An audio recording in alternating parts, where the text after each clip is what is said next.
And we are back, folks, here on the Michigan Insider on the Big 1050 WTKA online at the big1050.com. That's live radio for you. You got to roll with the punches. And so that's what we do on National Signing Day. My apologies. It just went silent in here. That was some scary, you know what. So hey, roll with it, Sam. You got plenty of time now. You can just roll for a while. You're good. Hey, that's why Ira Wine Tribe is the master engineer. Just roll with the punches, man. So, Allen, I was saying that, the Midwest is normally the core of the class. It's where the class is moored. It's the foundation. It is still the foundation, not necessarily where the all of the majority of the class hails from, but it is definitely where some of the class dramatics are, and starting with, like I said, a big time legacy recruit, and one of the more interesting stories, Tommy Carr. So that was one that here came to fruition here in the last couple of months of the recruiting cycle. Yeah, and a guy that he credit to Miami, Ohio for recruiting him, being him committed and holding on to him for as long as they did, because anybody who watched him play was going, well, where are all the Big Ten schools? And I guess privately we knew that some of them were reaching out and recruiting him, and that's the type of kid he was. Wouldn't entertain schools that he wasn't truly interested in. He wasn't a guy who was out there collecting offers, wasn't out there doing it for the social media. Just a really, really good football player. And I think you saw that in his senior year.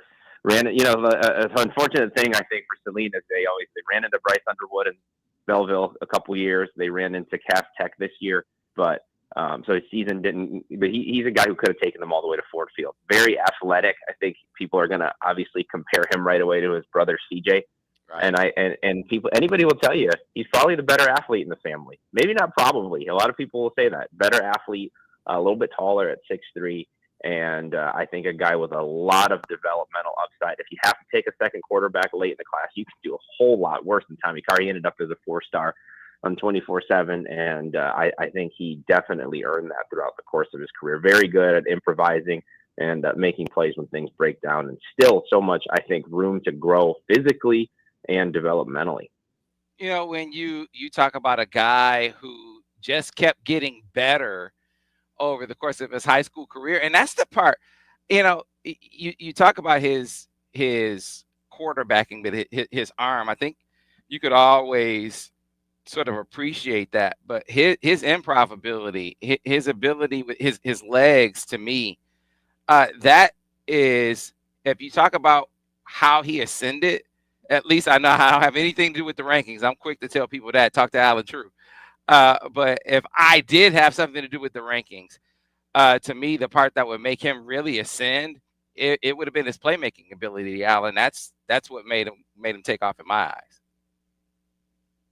Yeah, that's a huge part of his game. The other part of it too is I think just the makeup of the kid, the way he kind of approached things and handled his business, the way he handled himself in some big games at Saline, the way he led. I feel very comfortable with not just his ceiling, the athleticism, and the fact that he still has room to grow gives him a high ceiling. I feel very good about his floor. Like, I think that kid is going to come in and do all the things that he needs to do to be ready to play. So, it's funny. You always say, go talk to Allen. The way we split the teams now, I don't really have a ton to do with the rankings either, so I'll have to pass that to another person. We'll give out that person's cell phone number at the end of the show. I hear you. Touche. I hear you on that. Well, Allen, moving down the line, a guy that we talked about going back, we actually had him inside the TMI studios along with Carter Meadows, who we'll be talking to Brian Doan about. But these guys came walking in the studio together, Carter Meadows and Titan Davis. And we said, man, this is what your edge guys are supposed to look like. Just a huge guy. He felt like he could be an edge bender. He could kick inside and play in there. Just a physically imposing defensive lineman. And the Wolverines, they were able to get him against some fierce competition. Yeah, I think that's one of the better recruiting wins of the cycle when you look at who he had. I mean, probably easier to list off who he didn't have. But Alabama was very seriously after him. Texas, who doesn't leave their state a ton, was very seriously after him. You know, a lot of programs who know a lot about defensive line play wanted Titan Davis. And I think it's obvious why you mentioned that kind of physical, imposing nature of him. It's not just that he's big. There's a presence about him, and he plays that way. He's got a lot of intensity to him, a lot of tenacity. And you mentioned pairing him with Carter Meadows as edge guys. I think the interesting thing about Titan Davis is you can do some different things with him. I don't think he has to just be on the edge. I think he can play the edge, but I think he's big enough, got a frame enough to where you can move him up and down the line of scrimmage. I say a lot of the same things about him that I said about Nate Marshall last year in terms of that versatility. He didn't have Nate's offensive production, but I think in terms of a get in the class, the school he had to beat, and the type of frame that he brings to the table, it's a comparable get to last year. So it's two really, really good cycles in a row for defensive line coach Lou Esposito. Yeah, so Allen, I mean, he's a big kid. I definitely see him as an edge guy, but do you see that inside out versatility with him?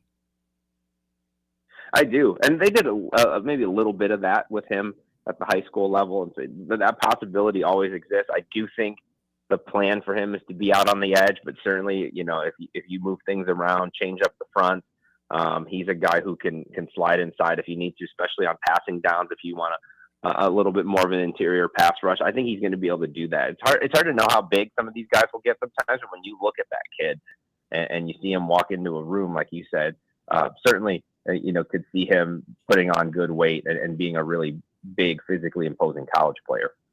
Yeah, Allen, it was a huge land for Lou Esposito, who absolutely had a tremendous recruiting cycle here as far as Michigan is concerned. Another guy that he was able to pull out of the Windy City, maybe the guy that he started on the earliest, fair to say, but McHale Blade. Yeah, a lot of relationships too. If you even want to move the recruitment back further to not just the recruitment of McHale, but just having some relationships and connections that led to Michigan being in the game with that one. You know, guys that Lou has known from before he was at Michigan, kind of helped out in that recruitment, and the high school coaches he recruited, some of their players when he was at Western Michigan. And McHale was on the radar early at Hillcrest High School before transferring to Simeon, and really, really good his sophomore year. I think he's one of the most interesting guys to track in this class, because had he not gotten hurt as a junior, this guy was pushing to be a top 100 player in the country. Missed all of his junior year, came back as a senior, actually went out to one of his early games, excited to see him, and then he gets a shoulder injury, misses a few more games, comes back and plays well by the end of the year, but you know, he's only played a handful of games in 2 seasons. But if you go back and look at his sophomore tape, it's outstanding, it's fantastic. If you even still look at him now, physically, you watch him just move around in workouts and things, you can see why so many schools were after him. So I think that's a guy where maybe he falls under the radar a little bit right now because he's missed some time. But as far as the talent he brings, that's a guy who could hit really big that maybe isn't getting some of the same headlines that a Carter Meadows or a Titan Davis is. You know, he started out as a highly ranked guy, has kind of fallen in the rankings to the point where I almost kind of feel like, it's crazy to say, I kind of feel like he's one of the sleepers in the class now. Yeah, that's exactly kind of what I was saying, is he just didn't get the attention during this year. Get it? You know, you miss a whole season and then you come back and then you miss a few more games in the middle part of the season. But yeah, that's what I was saying, is I don't think he gets maybe enough attention, or when you talk about the class, he's not one of the first guys mentioned. But I think had he not gotten hurt, this is the guy we would be talking about in the same breath as Carter Meadows and Titan Davis. Yeah, another kid who is big, is physical. I feel like is raw, Allen. Super smart, but I feel like he has some of that inside-outside versatility as well. Long term, I don't know if you have any player comps for him, but what do you feel like his home will be? You think he's a strong side end? Do you think he plays inside? What do you think? Where do you think he ultimately will wind up?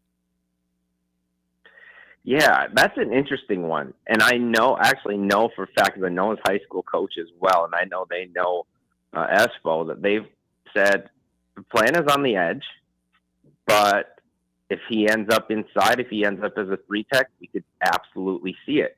The interesting thing is he got recruited by some schools as a hybrid. Wisconsin was going to recruit him as what they, some schools call a jack or a Leo, as a stand-up outside backer. And knowing that, the kid in the off-season leaned out. I saw him. He looked physically fantastic. And so right now, he looks like an edge guy. So I think he's going to be an edge guy. There's certainly the possibility, like we said with Titan Davis, that you just can't keep the weight off, or you put on a bunch of weight and you end up inside. But the plan for him is on the edge, to the point that some schools even saw him standing up.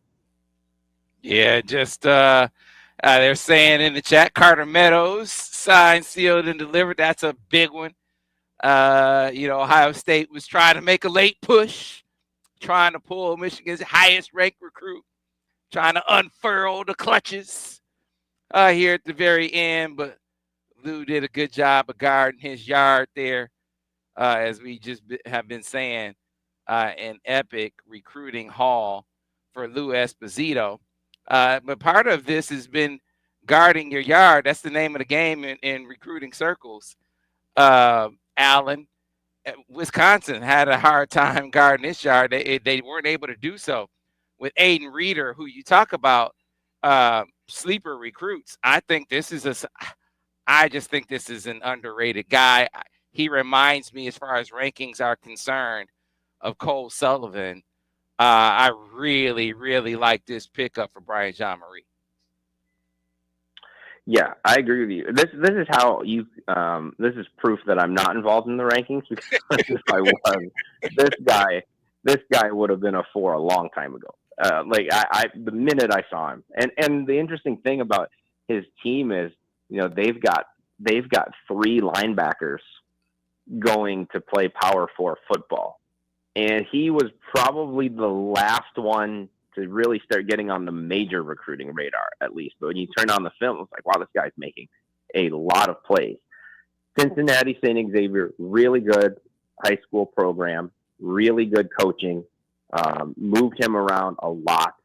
And he's a guy who can handle just about everything. We just talked about all the different places schools recruited McHale Blade for. Some schools thought Aden Reader was a Sam. Some thought they would play him on the edge.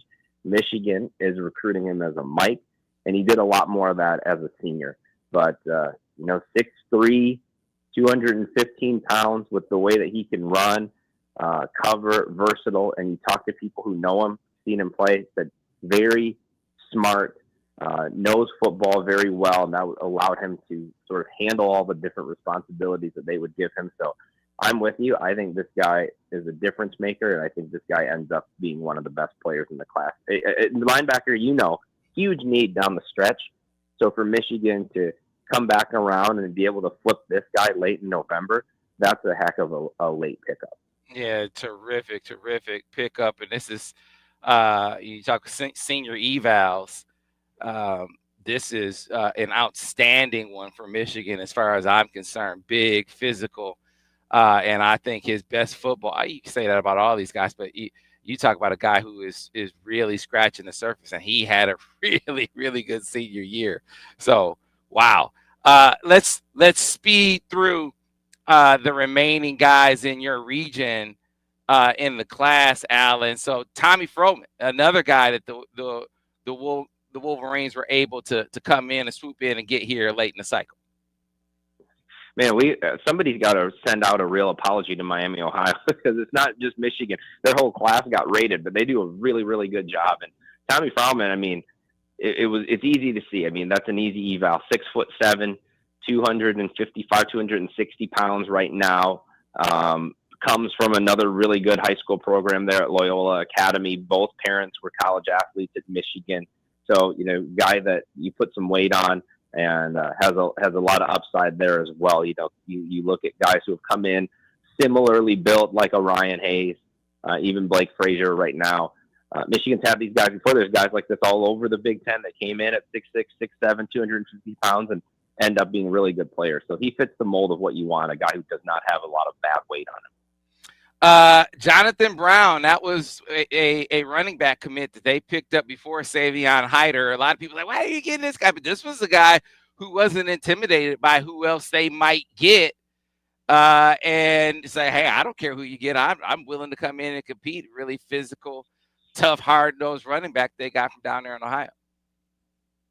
Yeah, great story. You know, ran for a ton of yards last year as a junior.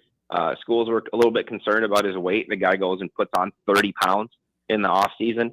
Schools were asking, can you still run at that size? You know, he added all that weight, goes to Under Armour, runs 4.58 or something like that, high 4.5, low 4.6 on the laser, which is really fast, tests really well, still doesn't get a ton of offers, goes to Michigan camp, vertical jumps 40 inches and impresses the coaches there, and they end up offering him and taking him. So I think if you're going to have two running backs in the class, you get a 5-star like Savion Hyder, and then you get a kid like Jonathan Brown who has a lot of athletic talent. You don't jump 40 inches without being an explosive athlete. And the guy who had to work his way through it has a little bit of a chip on his shoulder.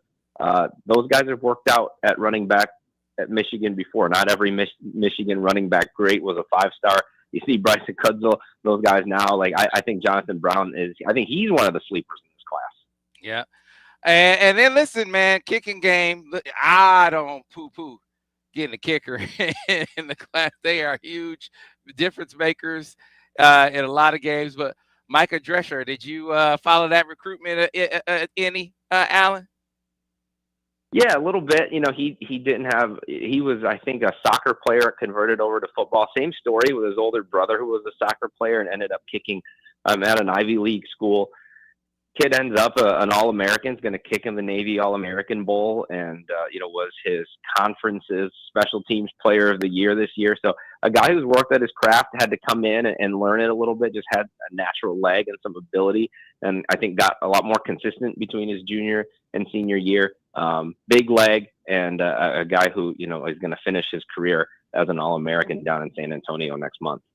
Before we let you go, be remiss if we didn't move ahead to the 2027 class where the Wolverines have, a few commitments already in the fold, and they picked up a big one here a couple of days ago in Ricarder Kitchen, the number 2 ranked player in the state of Michigan, out of Muskegon, a block out the sun edge is 6'7". Allen, a big time land for Lou Esposito. He wasn't done in this cycle. He said, let me go ahead and get started on the next cycle. Yeah, and like you said earlier, when you had Meadows and Titan Davis walk in the studio, if Ricarder Kitchen was walking in with those guys, he would not be out of place as a 1 year behind those guys. Like you mentioned, just a physical monster, and has been since his freshman year. And a guy who's super athletic. If you even go back to that freshman year tape, he's running down running backs 40 yards down the field, at 6'6", 240. And I think really turned it on towards the end of the year this year. Another guy who kind of struggled, always had some little nicks and bumps and bruises here and there last year and then early this season. Once he fully got healthy, he was everything people thought he would be this year. And I know he went to Michigan State's camp, saw him there. Michigan's camp this summer, saw him there. And when those coaches all got to work with him and see what he was doing athletically, and even watch him play some tight end and 7-on-7, everyone went, that is a high major athlete. Michigan was already on him after Lou worked with him at camp, really turned the heat up on the kid even more because it became obvious that this guy was a must-have. So he was planning to wait until the spring and summer to make a decision. Michigan closed him out earlier than expected, and that's another just really good land for the Michigan defense. The guy is super, super talented. Yeah, and you talk about going to work. He said, hey, let me go to work on an offensive lineman too. I happen to have an inside track on a big time offensive lineman right here in the state as well. So he helped out with another guy too, Allen. Lou did? Yeah, he did. It happened to be named Louis Esposito as well. Oh, that's right. Okay. Yeah. I was trying to pick up what you were putting down. It's early in the morning, a lot going on in my brain. But yeah, and you want to talk about a guy who develops, holy cow, from last year to this year, physically different, confident. And you asked Tommy Carr how he felt about having that guy on his blind side. I mean, an absolute enforcer and a guy where the refs had to. I've watched the referees had to pull him off some guys after the play here and there. You want that in your offensive lineman. Yeah, and Allen, you have been talking about the receiver class in the Midwest in 2027. It's an epic year in the Midwest for that position, is it not? It's one of the better years in the Midwest at receiver that I can really remember since I was covering this. Yeah. Yeah, so Monsoon Sales, Quentin Burrell, of course, right here in the state of Michigan, Dakota Garant. So Michigan recruiting all those guys really, really heavily. Well, Mr. Trieu, as always, my friend, you laid it down. I know you got a full day in store. We appreciate you spending part of it with us, breaking down Michigan's Midwest Haul. So thanks a lot for spending time with us this morning. Good luck with the rest of your day, and we'll talk to you again soon. Appreciate it. You guys are always my first stop on signing day, so it is always my morning jump start. So appreciate you guys, and happy signing day. All right, thanks a lot. That was Allen Trieu. All right, folks, we got to get to a break because we're going to come back on the other side, and we're going to catch up with Brian Doan. For those of you who are watching us on YouTube, Facebook, and Twitter, we're going to jump out of this room, jump into another room, because Brian Doan is waiting for us in that room. And you talk about Carter Meadows, Savion Hyder. I mean, all of Michigan's highest ranked prospects, really, most of them hail from the Eastern region, including those two headliners. He's going to tell us all about them. So stay tuned. Coming back on the other side with Brian Doan, Eastern regional analyst for the 247 Sports, on the other side here on the Michigan Inside.